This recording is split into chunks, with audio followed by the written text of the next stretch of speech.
Hello, welcome to the Historian channel. If you write, leave your like. Let's go. On the morning of October 14th, 1066, the first savage blows were struck in what would become the most famous battle in British history, the Battle of Hastings. The fateful encounter between the Saxon army of King Harold II of England and the French forces of William, Duke of Normandy, would have far-reaching consequences.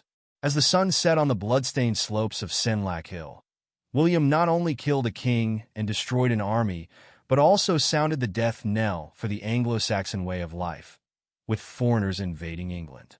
England evolved through centuries of confusion and chaos.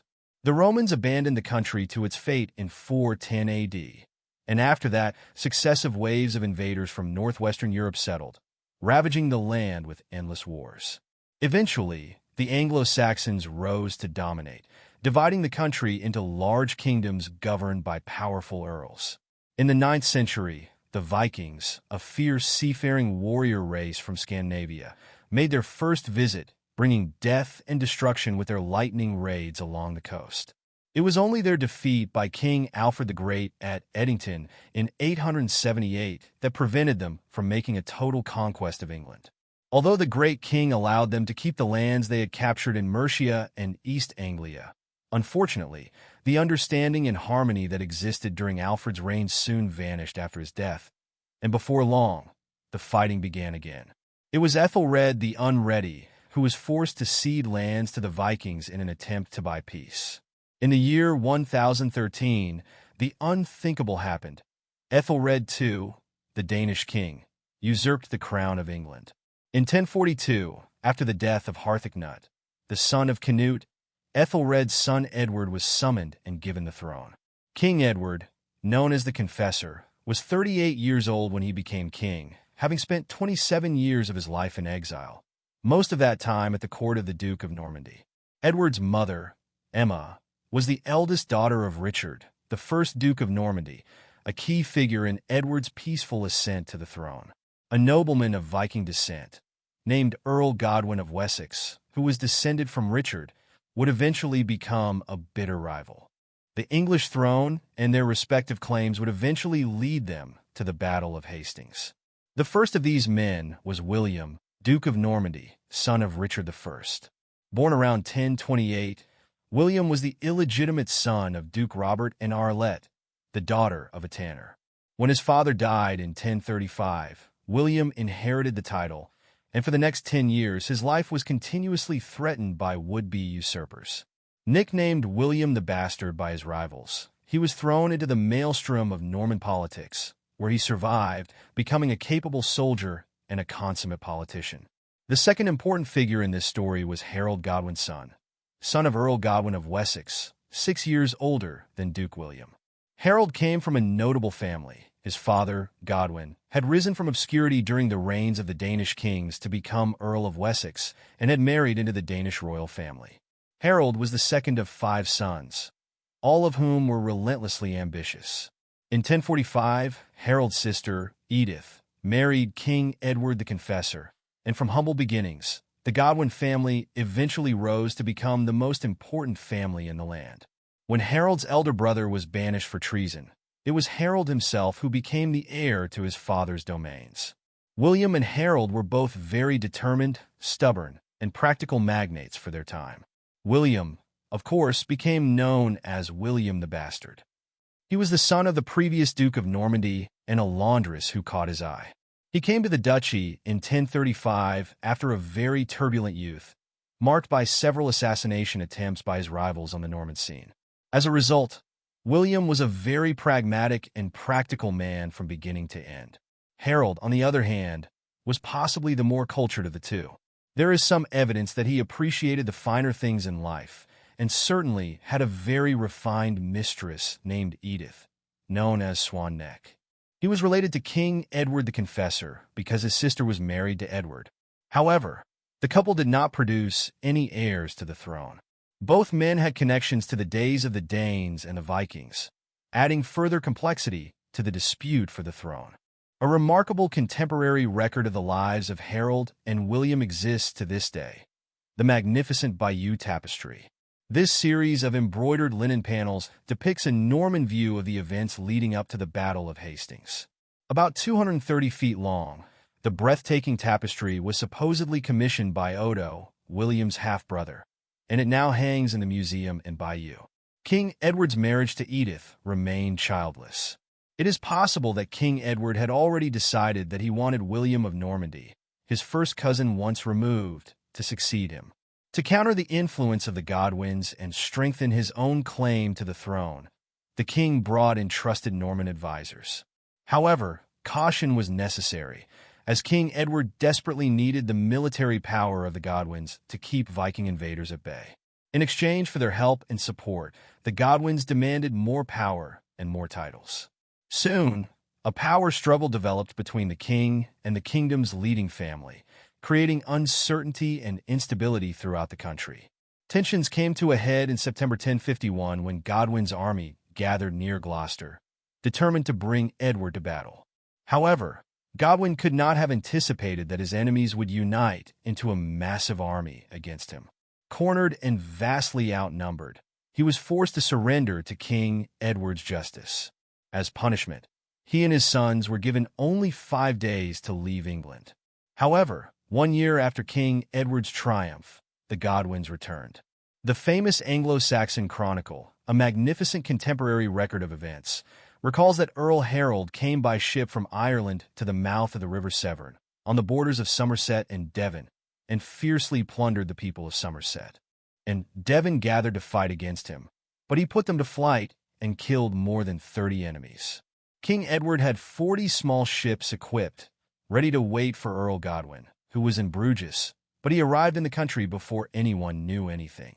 Godwin gained the support of the people of Kent, Sussex, Surrey, and many others. Then, he sailed back to the Isle of Wight, where he joined forces with Earl Harold.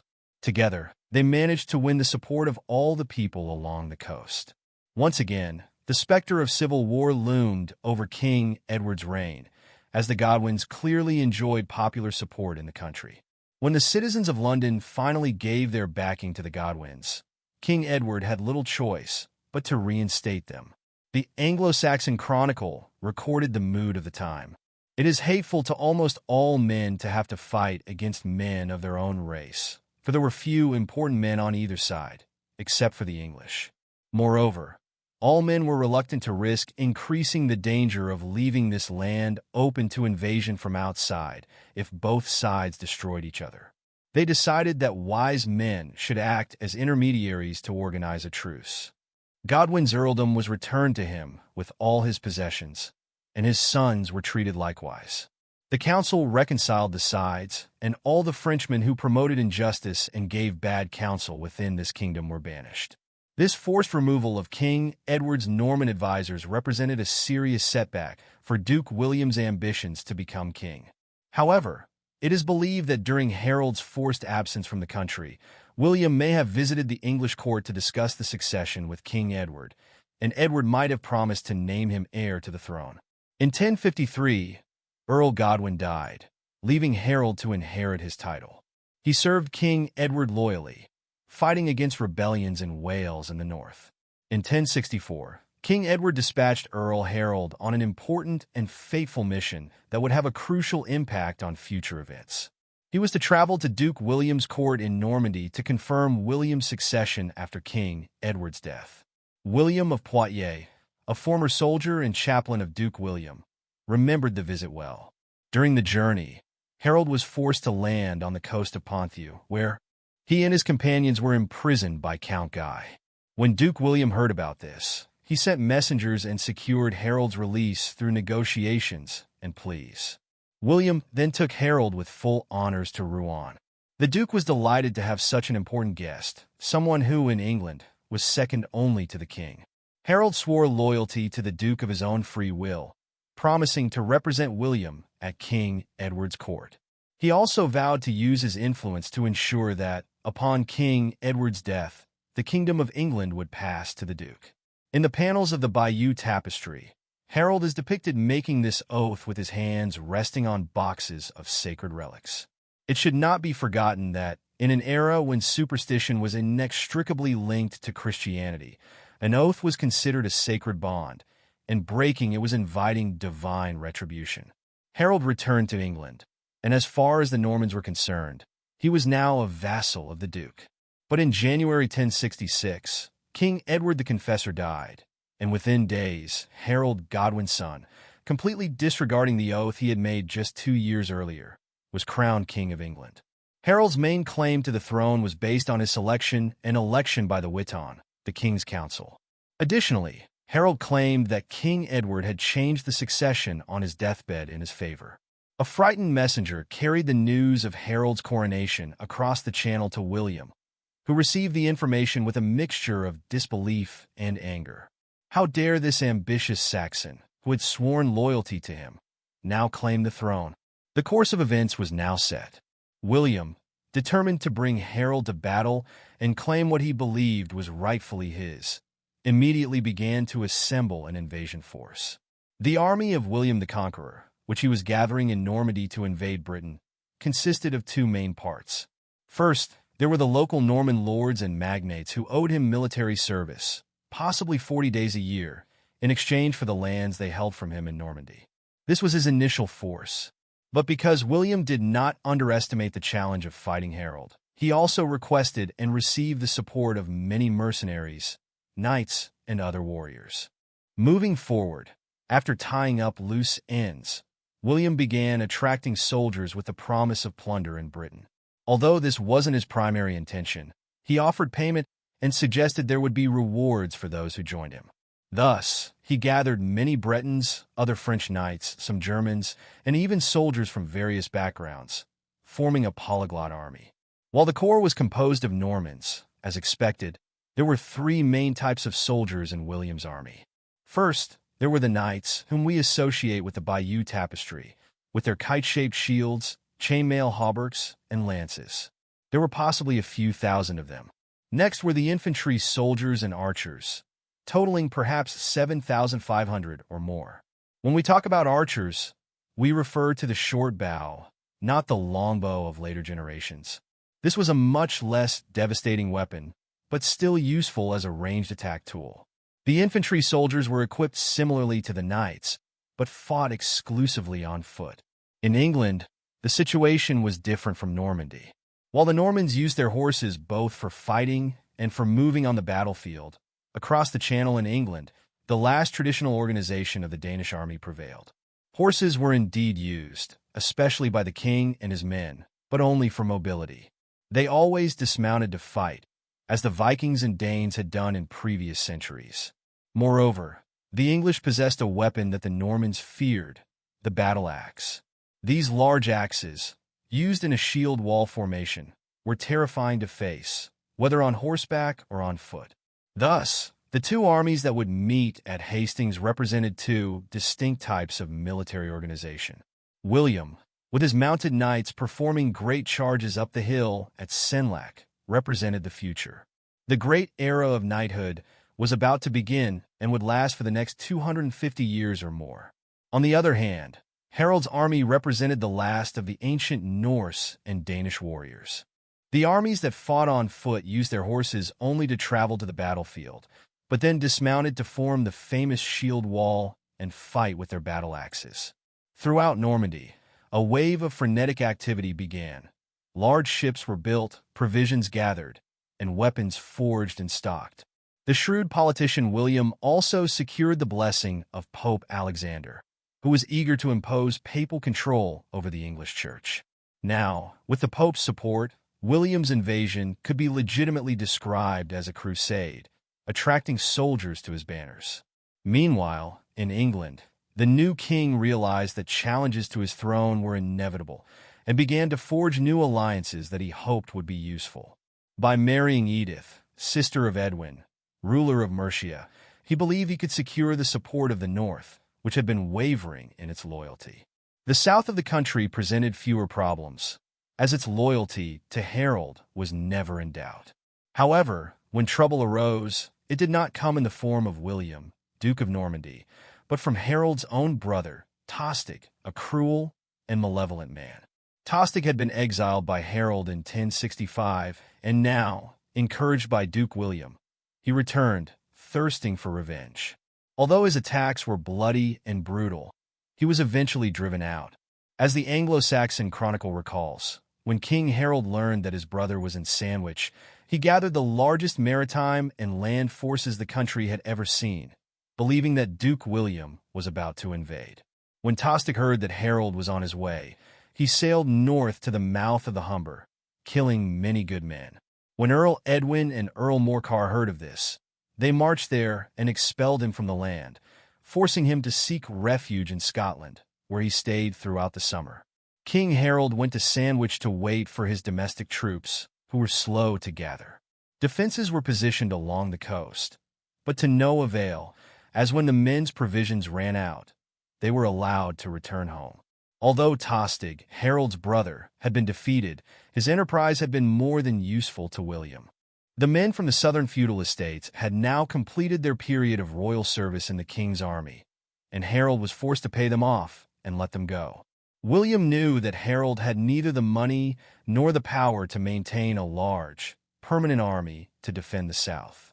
William's temporary ally had certainly served his purpose well. Eager for revenge, Tostig now formed a new alliance with one of the most formidable warriors of the time, Harold Sigurdsson, King of Norway, known as Hardrada, which means tyrant. Tostig's ambition reignited Hardrada's interest in conquering England, and he invested his energies in assembling an army. By August, he was ready and prepared to attack from the Orkneys with over 10,000 men. Harald Hardrada was a Viking or Dane, but he fought in the great tradition. He was primarily involved in this story for the chance to plunder, knowing that there were issues in England that would likely worsen with the claim to the throne. Determined to get his share and, if possible, some loot, he was a very tall man, approximately 6 feet tall. He would only receive 6 feet of English land when he attempted to negotiate before the Battle of Stamford Bridge in early 1066. Hardrada was the embodiment of the type of ruler, like King Lucha from previous centuries, who came with several hundred longships packed with warriors from Norway, or what we now call Denmark, seeking plunder rather than land. Meanwhile, to the south, Duke William meticulously organized his own invasion force. More than 700 open-deck ships were built along the French coast, and up to 12,000 men were assembled in Normandy, ready to embark. Of these, approximately one-third were armored cavalry.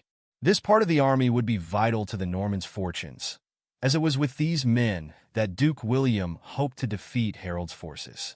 Saxon and Viking soldiers traveled on horseback but fought on foot. The Normans, however, made their mounted knights an elite force. Like most wealthy European soldiers of the time, these men wore conical helmets with nasal guards and chain mail or scale armor to protect their bodies from the neck to the waist. Some knights carried large conical shields, while the wealthier among them might have also worn greaves and rode on their war horses. Their primary weapon was the lance, which could be thrown or thrust at the enemy. The knight could also strike infantry soldiers with his sword or mace, inflicting severe damage. If Norman cavalry was a frightening prospect, the same applied to the formidable Anglo-Saxon housecarls. These terrifying infantry soldiers, all professional mercenaries of the king, were highly trained and disciplined. In battle, they often strapped their shields to their backs, freeing both hands to wield their deadly two-handed axes. With this brutal weapon, it was possible to decapitate a horse while slicing a man in half. These men would form the backbone of King Harold's army. Most Saxon soldiers wore padded tunics with some reinforcement of rings or plates instead of chainmail. Swords and maces replaced large axes, and smaller, cheaper circular shields were used instead of the expensive conical ones. The level of experience among these common soldiers varied greatly, and, like most of the army, their discipline in the upcoming battle would be critical. However, Duke William's invasion plans were about to face an unfortunate setback. William of Poitiers recounted that the carefully prepared fleet had waited a long time at the mouth of the River Dives for a southern wind. Suddenly, it was caught by a westerly wind and blown towards St. Valery. Despite the setback, adverse winds, loss of ships, and the desertion of many who abandoned his cause, the prince remained undaunted. In his adversity, he prudently concealed the loss of his supplies and secretly buried those who had died in the storms. Through various exhortations, he inspired courage and confidence in his demoralized men. He also made fervent prayers to our Redeemer for favorable winds. This storm delayed William's plans by 2 weeks, during which he managed to keep his disheartened men together and reorganize his fleet, clearly demonstrating his leadership skills and indomitable spirit. William of Poitiers reported that the bad weather cost Duke William time, men, and money. However, the same winds that were holding William's fleet in France were filling the sails of other ships. After a successful meeting, the combined fleets of Harold Hardrada and Tostig were attacking the south coast of Northumbria. The bloody assault of Hardrada and Tostig spread death and destruction. Some local residents resisted stubbornly, but were eventually swept away. Hardrada and Tostig continued to move south, targeting the fortified city of York, the second largest after London. The Battle of Fulford Gate on September 20th, 1066, marked the high point of Viking fortunes. They completely crushed Morka and Edwin and captured the city of York. An impromptu conference and exchange of hostages were arranged for September 25th, when Harold Hardrada and Tostig eagerly awaited to dictate their terms of peace to the Northumbrians.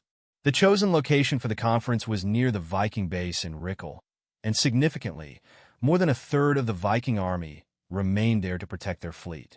The victorious Vikings arrived at Stamford Bridge and settled on both sides of the river. However, as the time for the meeting approached, a cloud of dust was seen coming from the direction of York. As the stunned Vikings watched in horror, a Saxon army marched into view. King Harold Godwin's son completely surprised his overconfident enemy. King Harold's rapid march north was a prodigious military feat. When his messengers brought news of the Viking attacks in the north, he found himself in an impossible situation. He was, of course, expecting the imminent arrival of Duke William's Norman army and knew that if he went north to fight, the south would be left undefended. Alternatively, if he waited for William, he would certainly lose half of his kingdom to Hardrada and Tostig.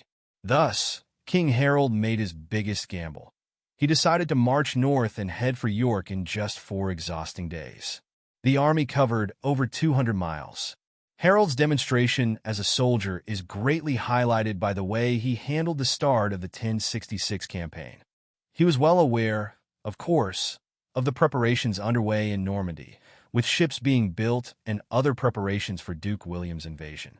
However, he suddenly found himself facing this secondary attack, not only from his disillusioned brother Tostig, but now with the arrival of Harold Hardrada and an army of possibly 10,000 Norwegians or Mossmen, as we might call them. The Vikings were likely in northern England now, and Harold couldn't be in 2 places at once. Naturally, he had only one army, but he carefully weighed the odds and almost got it right throughout the campaign. He had been waiting along the southern coast, and indeed had to dissolve part of his army due to the problem of feeding them while waiting for William to arrive. But now, hearing of the new threat in the north, he decided he must hasten what was absolutely necessary. He traveled along the Great North Road on his famous 4-day march from London to Tadcaster, south of York, to rally an army of perhaps 7,000 men. This force consisted of his own household troops, the Huscarls and Thanes, along with local levies. He faced a Nordic army that had sailed up the Humber and then up the Ouse.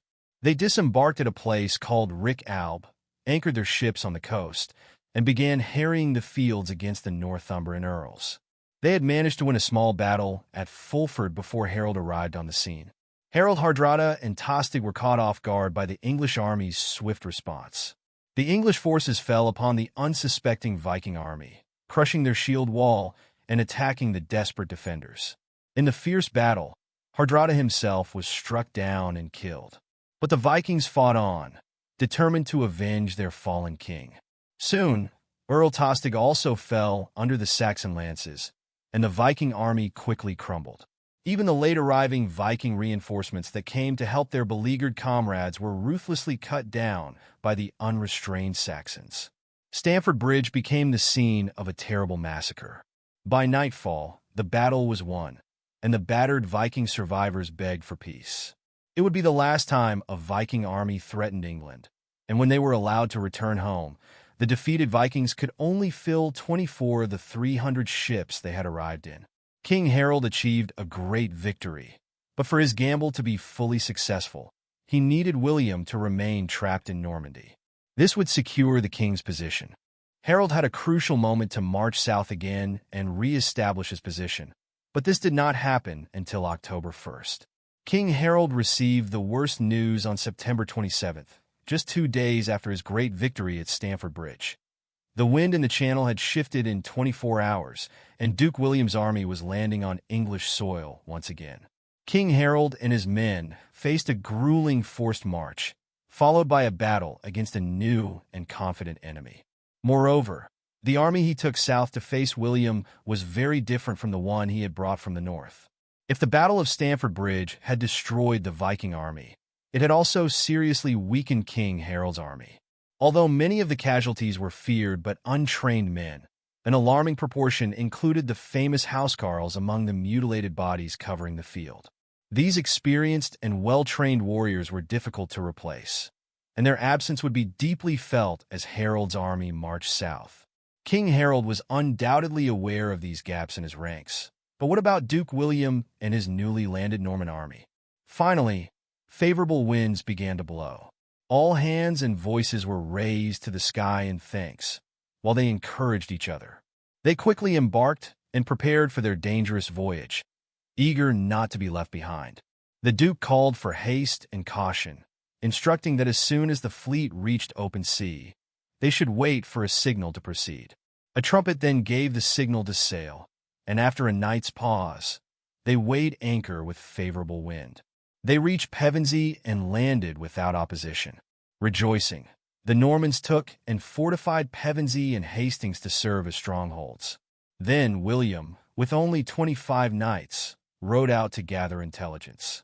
The Bayeux Tapestry depicts an uneventful crossing and landing, and once ashore, the Normans worked quickly. The local area was patrolled, fresh provisions and supplies were acquired, and a wooden fort in prefabricated sections was rapidly assembled. Instead of the expected battle on the beaches, the tapestry shows a banquet being prepared while his men stir about.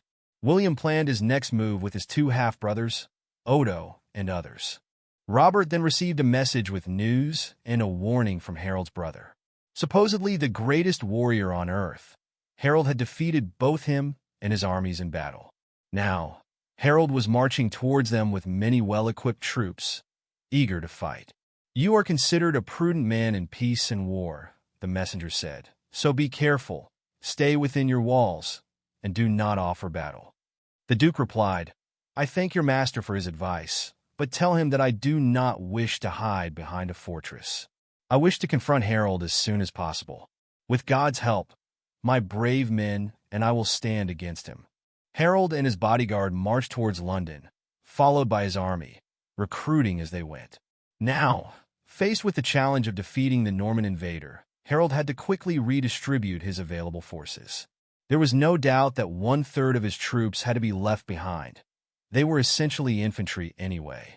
He gathered his remaining forces, which included the Huscarls and the FYRD, though they were not only exhausted but also injured from their recent efforts in Yorkshire. He hurriedly undertook another forced march, a testament to his military skill, and arrived in time to face William, Duke of Normandy, near Hastings. On a low ridge that cut off the road from Hastings to London, Harold chose a defensive position. The area was mostly open country with some trees, but not many, a sort of marshy terrain. Harold's army was organized into 3 parts. In the center, under the famous oriflamme, the great banner of Wessex, the Golden Dragon, were the elite housecarls and thanes, although many were still recovering from their previous battle. On each flank, he stationed local masters. These were not the same FYRD that had fought so successfully in Yorkshire. These were different troops, ready for the confrontation ahead. Of course, the men from Kent, Sussex, and Surrey, as we would say today, had much less practical combat experience compared to their northern counterparts. They were aligned on each side of the shield wall. Harold effectively challenged William by saying, "Come and get me. You want the kingdom? Here I am. Come and get me." This meant, of course, that he was handing the initiative to Duke William. The way the battle would unfold, and its successive stages would then be dictated by the Normans rather than the Anglo-Saxons. Indeed, several contemporary chronicles describe the shield wall as being rooted in the ground. The fight would be fierce and to the death. The chances of winning the Battle of Hastings were quite limited because William could dictate the strategy and make the Anglo-Saxons dance to his tune. Harold's rapid deployment certainly surprised Duke William, as many of his men were still out foraging for food when they arrived. However, William quickly assessed the situation and made his decision. He planned to simply envelop Harold's army before it could consolidate and destroy it without delay. Duke William assembled his forces into 3 divisions. On the right, led by Roger de Montgomery, were French and Flemish mercenaries. On the left were men from Brittany, Maine, and Andrew under the Count of Brittany. The central division, consisting mainly of Normans, was led by Duke William himself. The divisions were deployed on a meadow below the unnamed ridge where the Saxons were positioned. Each Norman division was formed with archers in front, followed by infantry and cavalry in the rear. William's battle plan was straightforward. The archers would attack first, firing their deadly arrows at the Saxon shield wall. Next, the heavy infantry would advance under the protection of the archers, targeting and attacking the Saxon defenders. Finally, the cavalry would charge, exploiting the advantage gained by the archers over the infantry. However, the terrain over which the Normans would advance was far from ideal. Uncultivated, rough, filled with holes, and bordered by streams and marshy ground. The ridge where the Saxons were positioned was also small, only half of a. Harold was determined to give the Normans as little space as possible to fight. Moreover, the dangerous Norman cavalry would have difficulty launching concentrated attacks on such poor terrain. Positioned in the center of this hastily prepared line, King Harold awaited with his personal banner, the warrior man, proudly flying above their heads. As he did this, he must have contemplated the inescapable fact that his army had only 1/3 of its total strength, and many of his men were unarmored. Suddenly, the Norman archers began to cross the muddy valley, and the air crackled with the whiz of arrows. The Battle of Hastings had begun. Surprisingly, the advancing archers achieved little as they emptied their quivers against the well-organized Saxon shield wall. Duke William ordered his infantry to advance, urging his eager men. In their ranks, en masse, they climbed the slope towards the Saxons, but nothing could have prepared them for the tenacity and ferocity of the English defense. The English fought bravely, using spears, stones, and axes. The deadly weight of the projectiles should have overwhelmed them, but the knights followed their leaders, eager to use their swords. The cries of Normans and barbarians were drowned out by the clash of weapons and the screams of the wounded and dying. The battle raged furiously for a long time. The English had the advantage of the ground and remained united in an unassailable body. Above all, their weapons struck true. Thus, they valiantly resisted and repelled the close combat attacks, inflicting casualties on the Normans. Undoubtedly, the Saxons made the most of these early minutes of the battle, and a bloodied and battered Norman infantry withdrew to their own ranks.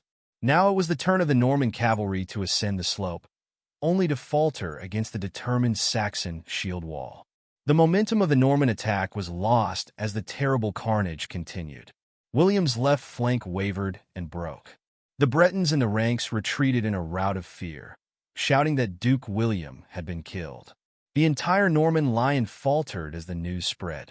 The Saxons on the right of Harold's shield wall, seeing their enemies fleeing, broke their ranks and attacked down the hill behind them, massacring everything in their path. The battle had now reached a critical moment.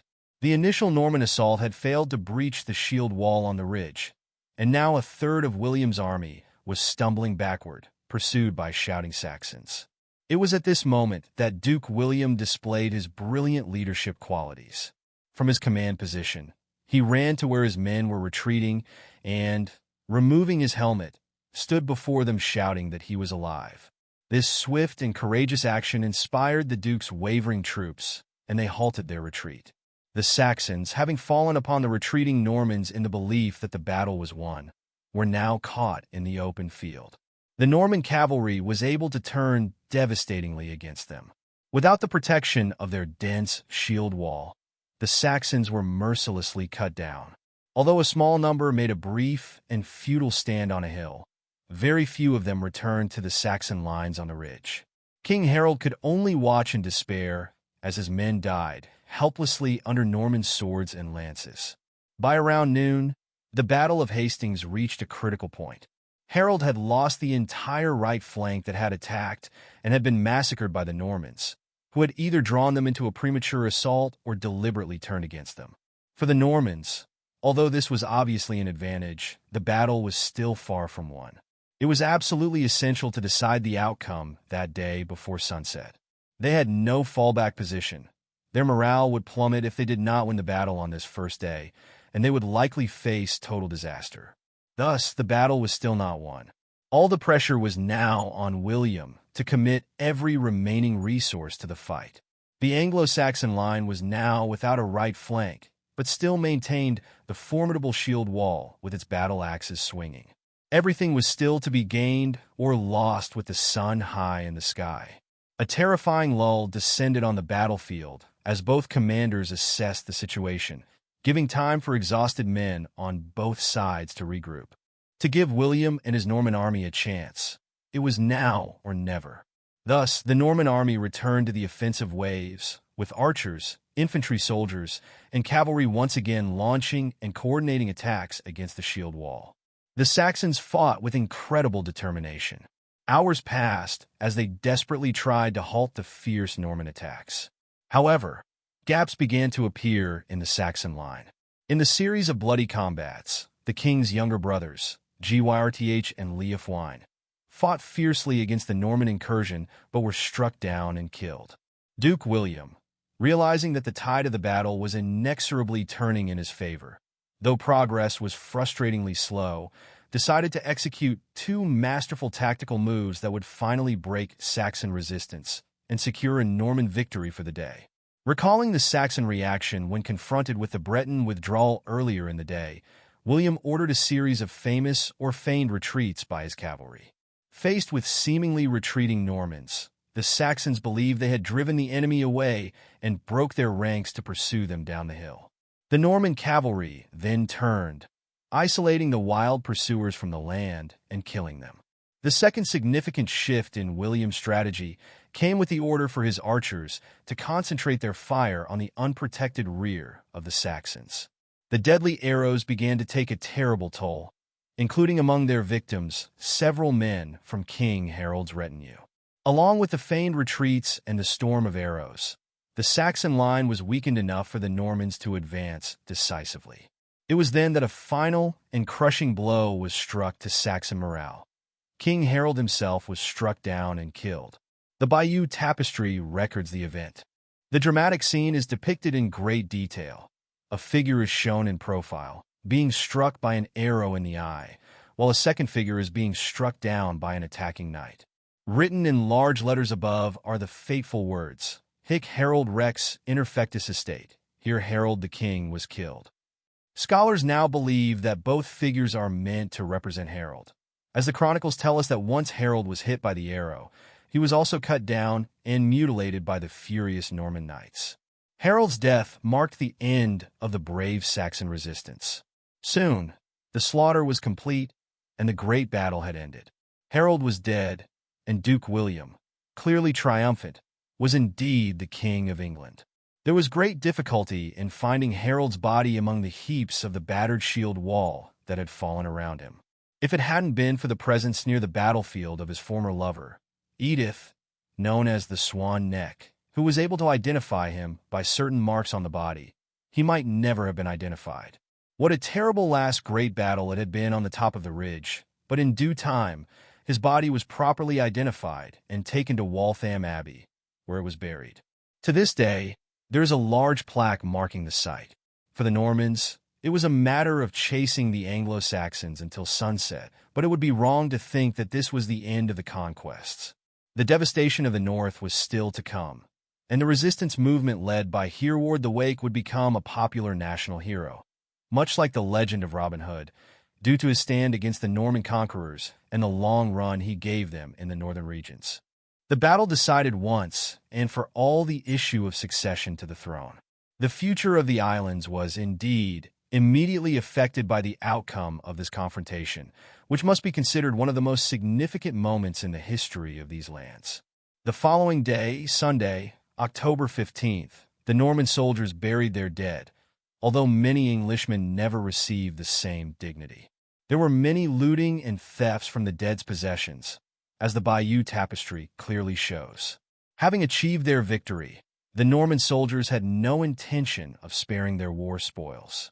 They named the slopes where they fought Senlac Hill or Blood Lake Hill, a dreadful name that was certainly well earned.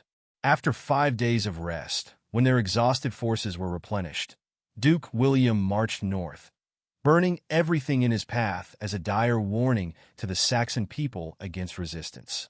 The terrified people of various towns quickly surrendered to him. The towns of Dover, Canterbury, and Winchester, for example, all capitulated as soon as the Norman army appeared. In truth, the Saxons could do little, and soon the Norman troops were approaching London. In the end, there could only be one outcome. William the Conqueror advanced fearlessly and established himself not far from London. There, Metropolitan Bishop Stigand came to him, surrendered, and swore allegiance. The Duke then continued his march into London, where the leading citizens came to him, handed over the city and its people, and provided the hostages he demanded. Furthermore, bishops and laymen begged him to become their lord. King William was crowned as William I of England at Westminster Abbey on Christmas Day 1066 and ruled with relentless efficiency until 1087. During his reign, Norman feudalism was imposed on England, and the country was integrated into the continental system of government through the establishment of Norman ecclesiastical and secular courts. William I was the last foreign ruler to gain the English crown through a successful military invasion, and it was during his reign that the foundations of the nation-state we recognize today were laid. Achieving this entirely depended on the outcome of the most significant battle in British history at Hastings in 1066. As a pale sun rose over Agincourt Woods, a French army was preparing for its next test of strength in battle. Although it was a cold, damp autumn morning, they were extremely confident that they were about to avenge past defeats at Crécy and Poitiers. The French army numbered over 30,000, including 12 princes of royal blood and thousands of peers, the crème de la crème of French cavalry. Against them were 6,000 exhausted and ailing Englishmen. Within hours, many of those same French nobles would be killed by common men using a weapon often looked down upon by finely armored knights. Once again, the impressive longbow would triumph. The origins of the conflict, of which Agincourt was a part, and the weapon that won the battle are linked from the beginning. As every student knows, in 1066, at the Battle of Hastings, William, Duke of Normandy, achieved a victory over the English that would grant him the English throne. His opponent, King Harold, was struck down by Norman knights after being hit by an arrow. The Norman archers, mostly armored and fighting on foot, were depicted in the tapestry made to commemorate King William's successful campaign. In contrast, the Saxon archers were not infantry soldiers. They had been left behind by King Harold and his mounted cavalry in their rapid march to Hastings, and thus had little involvement in the battle. When William, known as the Conqueror, was heir to the English throne, he held substantial territory in France, where he was technically a vassal of the French king. This meant that William had to pledge loyalty to the French king in exchange for his mandate in Normandy. King Henry II, a great-grandson of the Conqueror, was crowned in 1154. Along with Normandy, he inherited Anjou and Maine from his father, and parts of Gascony and Angoumois from his wife, Eleanor of Aquitaine, the recently divorced Queen of France. In fact, this meant that the King of England possessed more territory in France than the French king himself. King Henry II further extended his possessions by launching. A successful invasion of Ireland was led by the Earl of Pembroke, known as Strongbow due to his skill with the bow. This skill was brutally matched by the southern Welsh archers in his army. These men used rough-hew longbows with great effect, being able, as contemporary commentators noted, to penetrate armor and pin a knight in his saddle. The Welsh's skill with the longbow was developed over years of violent attacks and wars in their mountainous country. The longbow was an ideal weapon for ambushes and could be used in various terrains. The lesson that an ordinary archer could be as effective as a mounted knight was significant, but often ignored. Edward II, for example, placed all his faith in cavalry at the Battle of Bannockburn in 1314. His archers were thrown into disarray by the Scottish knights attacking their exposed flank, while his cavalry was slaughtered by Scottish spears. It fell to his son to restore the reputation of English arms in Scotland and, through two impressive victories, to set in motion the chain of events that would lead to triumph on the Agincourt field. Edward III developed his own method of battle against the Scots at the Battle of Halidon Hill in 1333. The king divided his army into 3 units or battles of dismounted men-at-arms, each with 2 wings of archers arranged to form a projecting wedge. This wedge could shoot first into the front lines of an attacking enemy and then, as it closed for hand-to-hand combat, attack from the flanks. When the Scots attacked, they were torn apart. The longbow was undoubtedly the most devastating weapon developed throughout the Middle Ages, until perhaps the advent of firearms. It was a 6-foot weapon, requiring up to 150 pounds of pressure to pull the shaft back to the ear. It was supplied with a wide variety of arrowheads for different purposes. The most uncommon was the narrow steel tip, used for armor piercing, but there were also broad-flanged heads used mainly against cavalry horses, which were the most vulnerable part of a mounted charge. Regarding range, about 400 yards is probably the maximum, but 200 yards was a very effective battle range, and at 60 yards it was absolutely lethal. A skilled archer could shoot about 10 arrows per minute, so at any given time, there could be 3 arrows in the air from a single bow. Multiply that by 5,000 archers, and you would have around 15,000 arrows raining down on the enemy like hail. Cavalry was a fearsome weapon and required extensive training to master. Boys had to learn to extend their left arms and shoulders, always carrying progressively heavier weights. They needed perfect alignment of shoulder and arm to achieve the correct posture, as this was the secret to being a successful archer. Consequently, archers became very expensive. Eventually, it cost 3 farthings a day to hire an archer, which was a significant sum of money at the time. In the end, the market might have been inflated, and it was then that firearms began to take over. Until then, there was no weapon as lethal in any European army. While King Edward's focus was on the successful conclusion of his campaign in Scotland, events in France were revealing the fragility of the relationship between the two countries.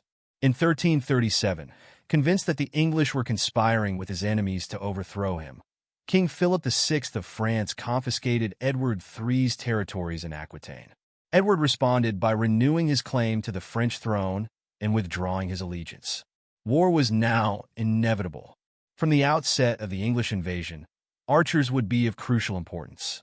The French army did have its own divisions of archers, but they were a much smaller contingent and were armed not with the longbow, but with the more modern crossbow. The crossbow was another major weapon for firing projectiles in the medieval period before the invention of gunpowder. For large-scale use, it fired what were called quarrels, arrows about 12 to 18 inches long, which were more robust. The crossbow used wooden bolts, generally instead of those with quill feathers from partridges or geese, like those of the longbow. It had a shorter range, but a potentially more devastating penetration power than the longbow. However, it had significant disadvantages.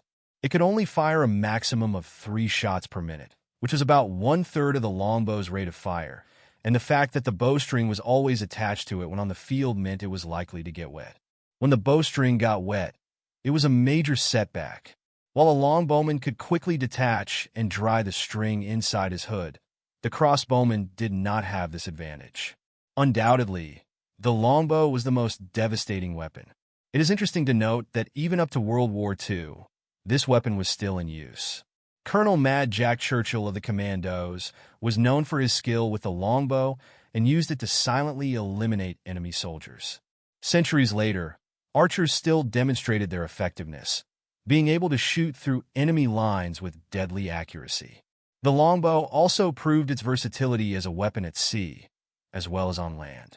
At the Battle of Solis, King Edward's invasion fleet encountered a French fleet and engaged in fierce combat.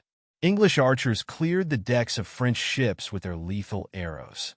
Philippe, a Frenchman employed by King Edward's wife, provided a vivid account of the engagement. A fierce battle erupted on all sides, with archers and crossbowmen shooting arrows and bolts at each other. Hand-to-hand combat was intense, with large iron hooks attached to chains being thrown from ship to ship to tie them together and hold them fast. Many deadly blows were exchanged, and ships and men were captured and recaptured. The large ship Christopher was recovered by the English early in the battle, and all those aboard were killed or taken prisoner. This capture occurred amid tremendous clamor and shouting. As more English soldiers arrived on the scene, they immediately confronted the French with a force composed entirely of archers. It was, indeed, a bloody and murderous battle. The French seemed to learn little from the setbacks they had suffered. The engagement did not last long, and by the winter of 1345, King Edward once again prepared for battle. He assembled a royal army of 15,000 men, of whom perhaps half were armed with longbows. On July 11th, 1346, his army landed in France. The English army style of warfare would become sadly familiar to many French. The English campaign exercised a devastating influence in Normandy, robbing, looting, and plundering as they advanced. The French, however, mustered an army of around 40,000 men eager to avenge the invaders and crush them in battle. Once assembled, they set off in pursuit. After a brief chase, King Edward gathered his forces on a ridge near the small town of Crécy. They numbered around 12,000, half of them archers arranged in 3 battles, often flanked by dismounted soldiers. The English were in a strong defensive position.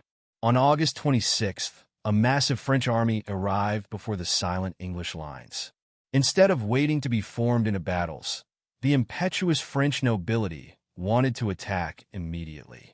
It was now that the lack of clear command structure within the French army became apparent. This factor led to confusion and frustration.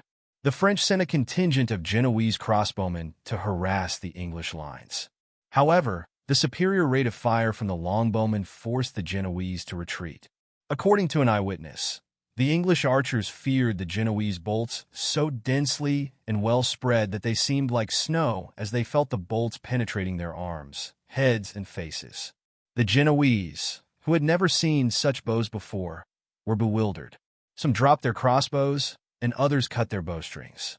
They began to fall back, and between them and the French were a body of splendidly mounted and armored knights who had witnessed their impending defeat. Seeing how poorly the Genoese performed, the King of France remarked that they were nothing but obstacles. Mounted men charged from all sides, causing many to fall. The English continued to shoot into the crowd, making every arrow count. They impaled or wounded horses and riders, toppling them to the ground. Yet the French advanced, preferring to die rather than retreat dishonorably.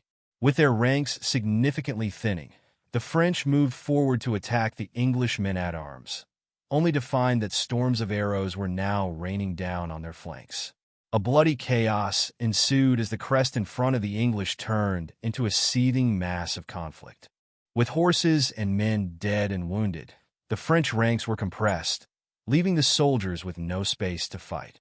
The arrows kept coming, and any semblance of order vanished. The French, still willing to fight, reformed and attacked, but it was too late. By the next morning, 10,000 Frenchmen lay dead on the field. The victory at Crécy demonstrated the destructive power of the longbow, even against the most recent plate armor. The cavalry was decimated, and the French government was paralyzed by despair. The same would happen again in 20 years. In 1356, there was another English assault, this time led by King Edward's eldest son, the Black Prince. Once again, the English found themselves surrounded by a French army of over 30,000 men. The English force totaled 1,000 men, including 4,000 archers, who took positions along a wooded ridge near Poitiers. The first French attack was a suicidal frontal assault by 300 hand-picked cavalry, which was easily shattered. The next attack came from 2,000 foot soldiers who fought for 2 miles to reach the English lines. However, the archers, moving quickly, continued to shoot arrows into the flanks and rear of the French. When they ran out of arrows, they attacked with sword, axe, and hammer. The French scattered and fled back to the next division, which was moving slowly to reinforce their comrades. This division also scattered and fled. Jean Froissart recorded the moment.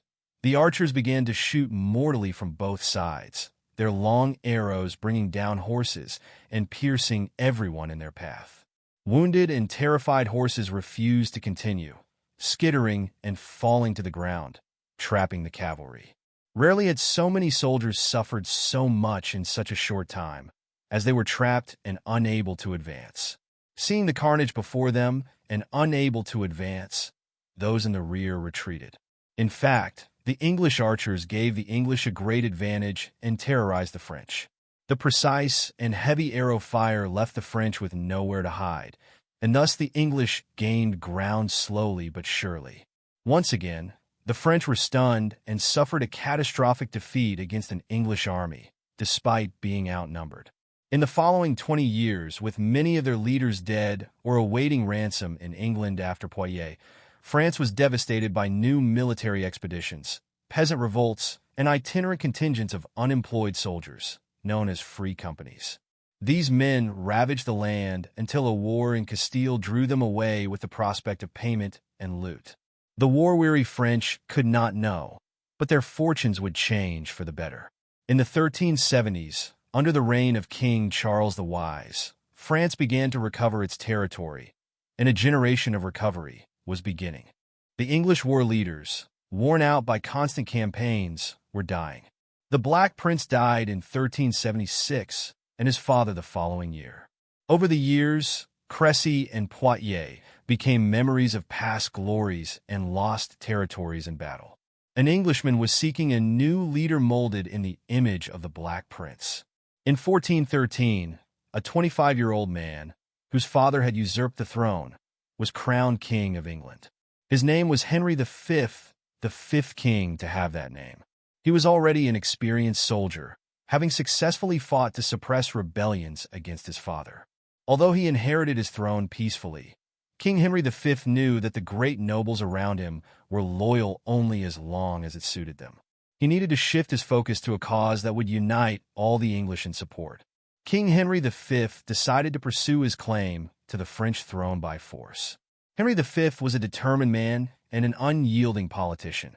He could have negotiated with the French for the territories that Edward III had received by treaty, but sensing disunity in France, he immediately demanded the French crown and succeeded. Princess Catherine, daughter of the mad French king Charles VI, rejected these demands, and an insulted King Henry prepared for war. Henry V had fought against the Welsh rebels when his father was king and had been wounded in the face by an arrow in battle against them.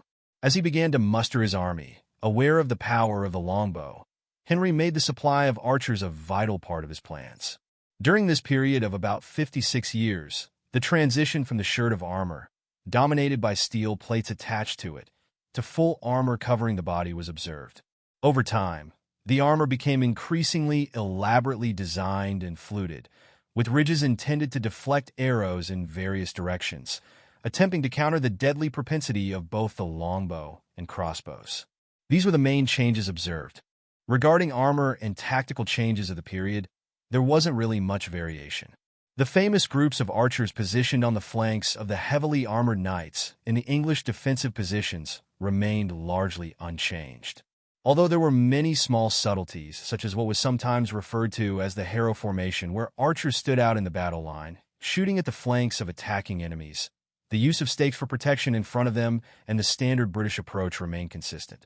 We typically had a small army, so we usually stayed on the defensive in battles and only attacked in the final stages when the enemy was already defeated.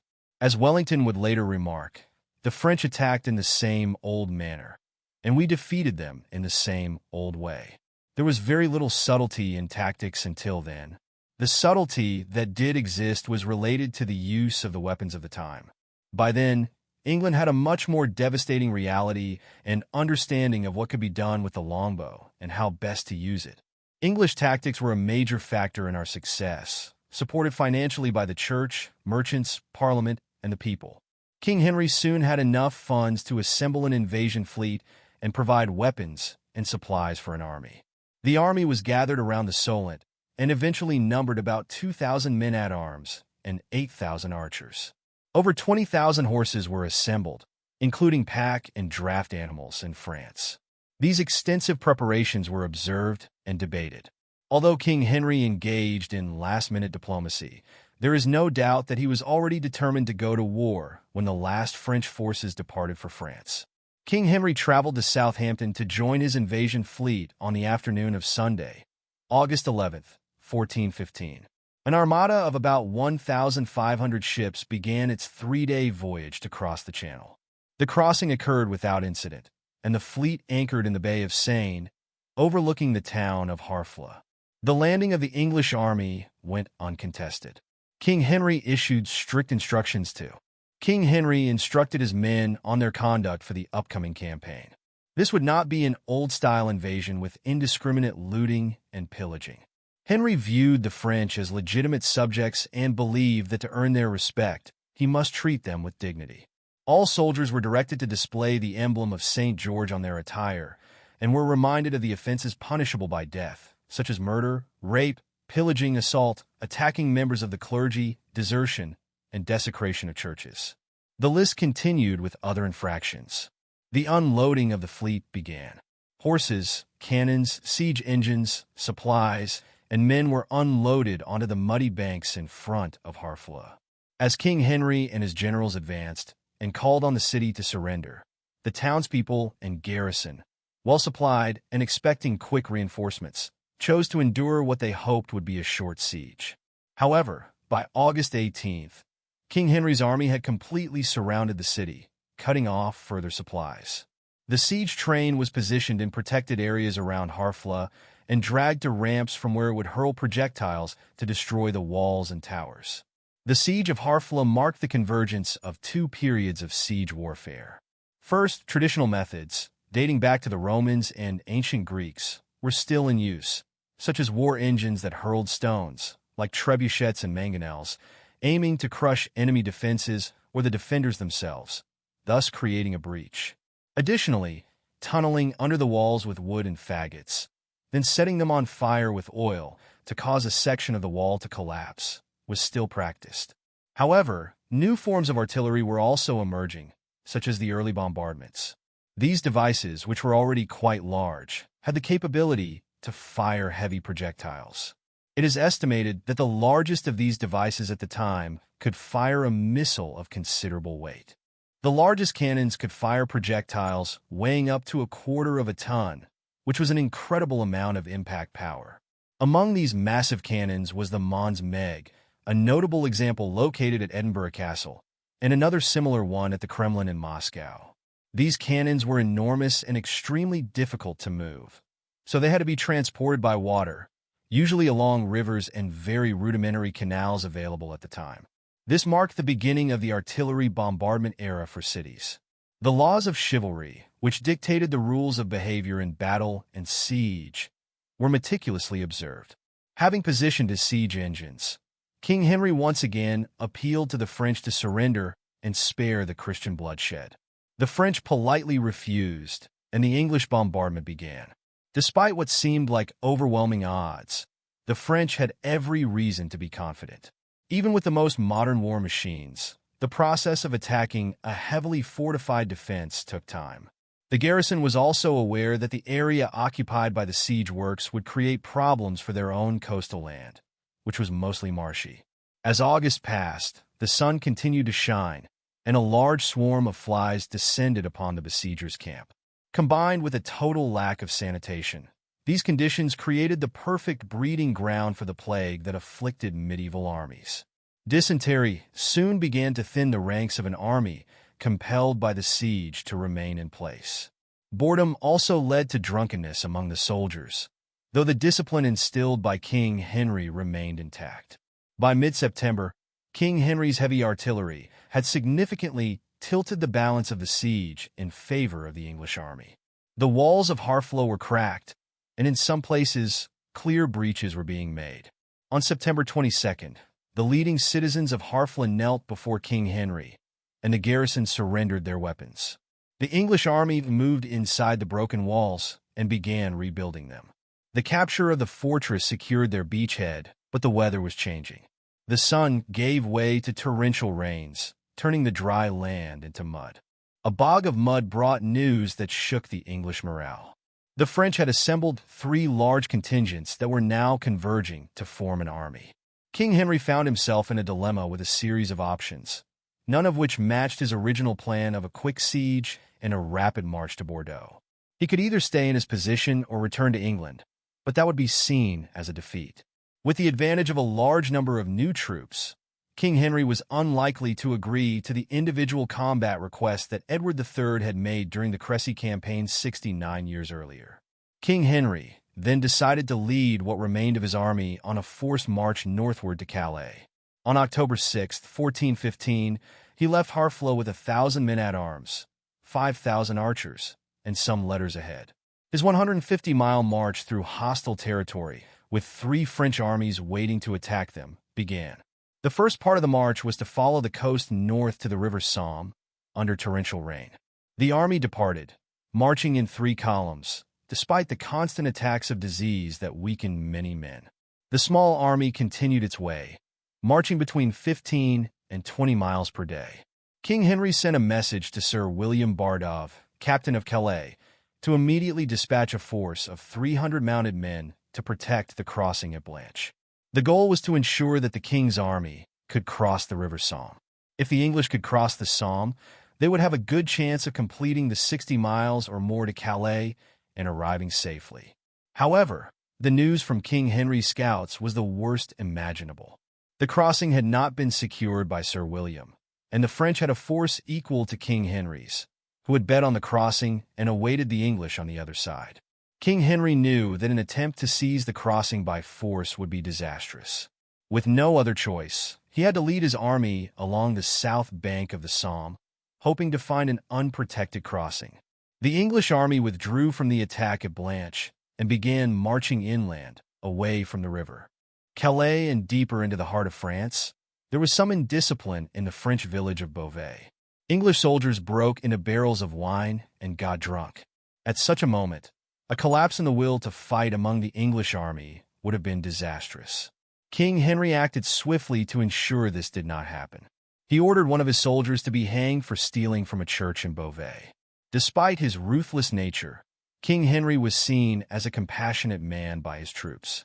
In a small army, a dynamic leader could do much to maintain morale, particularly by sharing the hardships of the march. As most of his army was now on foot, they likely did not appreciate the extra burden, although it proved to be fortunate. King Henry then had some luck. The French had destroyed all possible crossing points, and by leaving the river's course and cutting quickly southeast, King Henry was able to outmaneuver the French at the fords near Bethencourt and Boyer. On Saturday, October 19th, under his personal supervision, King Henry's troops repaired the fords and crossed to the north side of the river. On Sunday, the king allowed his men to rest for the day while the English slept and dried their clothes. Less than 7 miles away, a large French army awaited. The French sent their heralds, and the rules of chivalry were once again carefully observed. Formally, the heralds offered battle to the English and asked Henry what his intentions were. The king responded, "We march straight to Calais, and if our enemies disturb us on the march, it will be at their own risk. We do not seek battle, but we will not be deterred by fear. March faster than we wish. Do not interrupt our journey, for the consequence will be a great shedding of Christian blood." The French heralds then received their gold crowns and returned to their army. It was now clear that battle was inevitable. King Henry's soldiers prepared, armor was donned, and bowstrings were tested. The defensive formation of men-at-arms supported by archers was assumed. However, the anticipated French attack did not materialize, and after some time, the English army continued its advance, passing through lands that would be remembered for 500 years. Later, as the Somme, the English began to see disturbing signs of what awaited them ahead. The roads were rutted by the passage of thousands of cavalry, and many of the English soldiers must have known what lay before them. The Battle of Agincourt indicated that the French army and its nobility had learned nothing from previous experiences in the 100 Years' War. Here, they were an army much larger than that commanded by Henry V. On the English side, there were masses of cavalry. Though again using the mounted knight concept, they returned in large numbers with the same disregard for their own common soldiers. The French were showing themselves to be very slow in adjusting their strategies. In this battle, you would find Henry V with his sick and exhausted army, outnumbered by a much fresher force as he tried to make his way to Calais. All the odds seemed to be stacked entirely against him. The French, of course, were so confident in their ability to crush King Henry, capture him, or even kill him, that they delayed the start of the battle. The French army had gathered about 30,000 men, with hundreds more on their way to the battle. However, there were some troubling echoes from the past that the French chose to ignore. The French high command was once again divided in their objectives. Marshal Boucicaut and Constable d'Albret advised caution. With their superior numbers and position, the French could starve the English and force them to surrender. This was completely unacceptable to the impetuous Dukes of Orleans, Bourbon, and Berry, who wanted an immediate attack. In the end, it was the aggressive advice of these dukes that was accepted. While the French nobility played dice and talked through the night, some ragged English soldiers tried to get a bit of sleep under the hedges around Maisons. The English knights found lodging in the village houses. While the English lines were quiet, there was a constant noise from the French army less than a mile away. At some point during the night, King Henry sent a delegation to the French to negotiate terms for allowing his army to withdraw. Sensing victory, the exultant French refused any agreement. The English delegation withdrew. There were now no doubts that there would be a battle in the morning. When the sun rose on October 25, 1415, the English and French finalized their battle plans and armored up. The French were assembled in 3 massive battles. The first battle, dismounted, contained about 8,000 French lords. This battle was flanked by crossbowmen and heavy cavalry. The crossbowmen would start the battle by bombarding the English archers, allowing the heavy cavalry to charge and scatter them. The French vanguard would then advance, attack, and defeat the English men-at-arms. The 14,000-strong French second battle was in support, while the even larger French rear division remained in reserve to attack the survivors once the English were defeated. The English were positioned in their usual formation, 3 battles of men-at-arms side by side, interspersed with wedges of archers. The entire line was slightly curved so that the flanking wedges were slightly ahead of the center. In front of the army, stakes were driven into the ground. King Henry was in command in the center, the Duke of York on the right flank, and Thomas Lord Camoes on the left. Both forces were flanked on each side by woods and were separated by about 3/4 of a mile.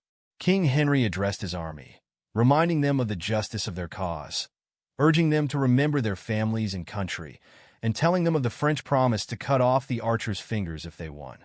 To have any chance, King Henry needed to provoke the French formations into attacking his line. The king gave the order in the name of Almighty God, in the name of Jesus and Mary, and in the name of the Trinity. Advance in this manner and send St. George on this day. He paused only to kneel, bless himself, and kiss the ground. The English army advanced toward the French. At about 200 yards from the French lines, the English stopped, and the archers drove their stakes into the muddy ground. Once again, the French expected to attack on their terms, and were furious when the archers pulled their bows and launched the first destructive volley into their packed ranks.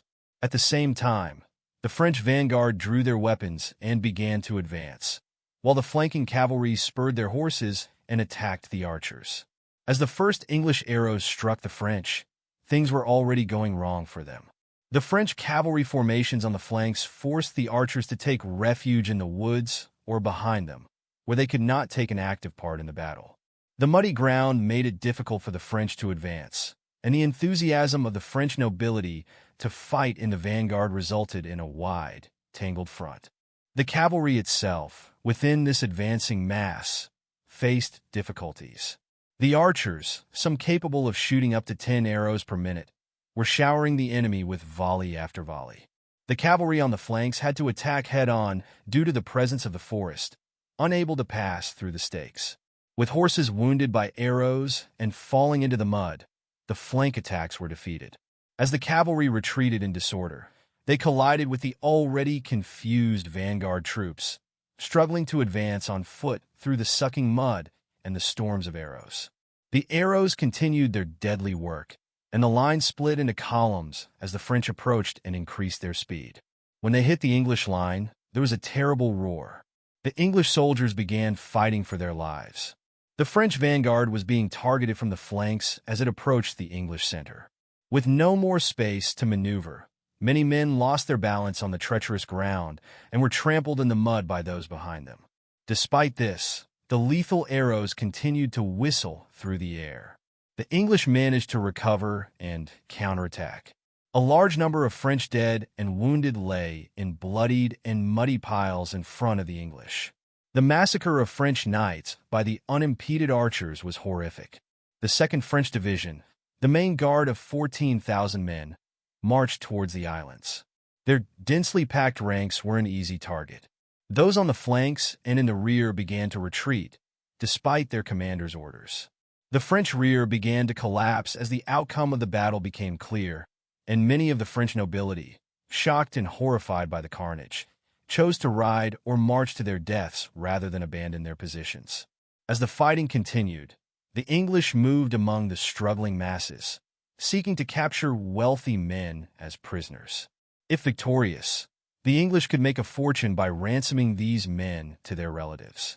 However, victory was not yet assured.